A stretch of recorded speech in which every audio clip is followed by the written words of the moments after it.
Treasure NFT এখন চাপের মুখে পড়ল এবং তা স্বীকারও করলো। কি স্বীকার করলো? এবং তারা অফিসিয়াল অ্যানাউন্সমেন্টেও জানালো। সেই অ্যানাউন্সমেন্ট এবং বিস্তারিত থাকছে এই ভিডিওতে। প্রথমেই বলি, আমি বিগত ভিডিওতে যেগুলো বলেছি ঠিক সেভাবেই হচ্ছে। যারা আমার ভিডিওগুলো দেখেন অবশ্যই বুঝতে পারবেন। আমি আগের ভিডিওতে বলেছিলাম যে আমাদের হাতেই শক্তি। আমরা যদি ডিপোজিট না করি তাহলে তারা বাধ্য হবে নিয়ম পরিবর্তন করতে। ঠিক সেটাই দেখা গেল। তো দেখে নেই তারা কি বলল। প্রথমেই নিচের লেখাটা বলি, তারপরে উপরের অ্যাড্রিয়ানের সাথে করা মেসেজটা বলবো। এখানে বলছে no more deposits in treasure NFT, মানে ট্রেজার এনএফটিতে আর কোনো ডিপোজিট নয়। ট্রেজার এখন চাপের মুখে আছে এবং এটাই সত্যি। আমরা যদি ঐক্যবদ্ধ থাকি এবং ডিপোজিট করতে অস্বীকার করি তাহলে তারা তাদের সিদ্ধান্তগুলো পুনর্বিবেচনা করতে এবং পরিবর্তন করতে বাধ্য হবে। একতাই আমাদের শক্তি। কোনো ডিপোজিট নয় মানেই জবাবদিহিতা। একসাথে দাঁড়ান, শান্ত থাকুন এবং সেরা ফলাফলের জন্য আশা রাখুন। ভবিষ্যৎ নির্ধারণ করে কমিউনিটি, ফাঁকা প্রতিশ্রুতি নয়।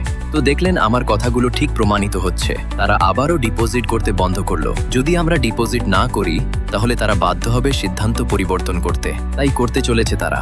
সিদ্ধান্ত নিচ্ছে আবারও কিভাবে, কোন নিয়মে নিয়ে আসা যায়। তারা সব দেখতে পায় কতটা ডলার ডিপোজিট হয়েছে, কতটা অ্যাকাউন্ট অ্যাক্টিভেশন হয়েছে। তো তারা দেখতে পাচ্ছে বেশি লোক অ্যাক্টিভেশন করেনি, তাই তারা বাধ্য হচ্ছে নিয়ম পাল্টানোর জন্য। তারা আবারও বসে গেছে নতুন নিয়ম তৈরি করার জন্য। জানি না আবার কোন কূটনৈতিক বা স্ক্যাম করার জন্য কোন প্ল্যান নিয়ে আসে। দেখা যাক কি করে। আমরা আছি দেখার জন্য। যদিও কোন প্ল্যান নিয়ে আসে কেউ ডিপোজিট করবেন না।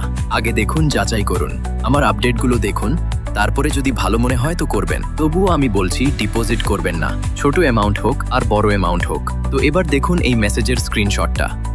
কেউ একজন অ্যাড্রিয়ানের কাছে মেসেজ করেছিল, হয়তো তাদেরই কোনো লোক হবে।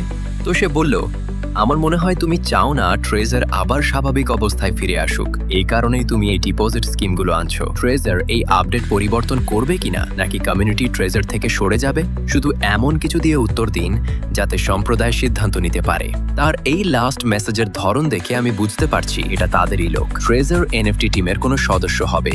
যাই হোক, এবারে অ্যাড্রিয়ান কি বলল দেখুন। চিন্তা করবেন না, একটি নতুন আলোচনা পরিকল্পনা ইতিমধ্যেই তৈরি করা হয়েছে।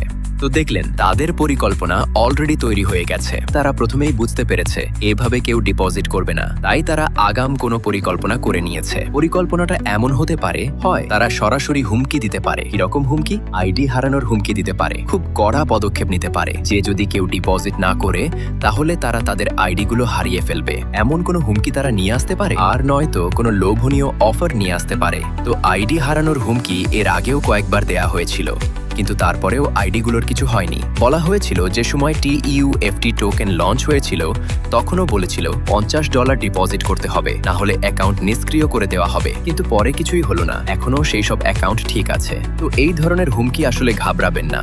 এবার একটা জিনিস দেখাই। আমার এই আইডিতে অনেক ডলার ছিল, প্রায় 13,000-এর বেশি।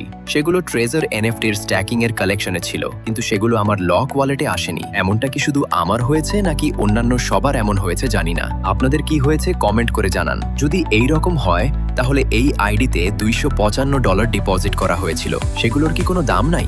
$255-এর বর্তমান দাম 24,000 টাকারও বেশি। তাহলে ভাবুন, এই টাকাটা কি টাকা না? এছাড়াও এই আইডিটায় 300-রও বেশি ডলার ছিল। তাহলে এগুলোর কি কোনো মূল্য নাই? এই রকম ছোট ছোট আইডি বলে তার কোনো ভ্যালু নেই। ট্রেজার ফান্ড এসেছিল, তাও সেখানে ডলারগুলো দেখা যাচ্ছিল। আর এই নোভা এনএফটি এসে সেই ডলারগুলো দেখায় না। এরপর হয়তো অন্য একটা অ্যাপ আসবে, সেখানে এই কয়েনগুলোও দেখাবে না। তো তাদের মহা পরিকল্পনার ভিডিও খুব তাড়াতাড়ি আসছে। সাবস্ক্রাইব করে রাখুন, সেই ভিডিও পেয়ে যাবে। আজকের ভিডিও এই পর্যন্ত। আবারও দেখা হচ্ছে পরবর্তী কোনো ভিডিওতে। সাথে থাকুন, সাবস্ক্রাইব করে রাখুন।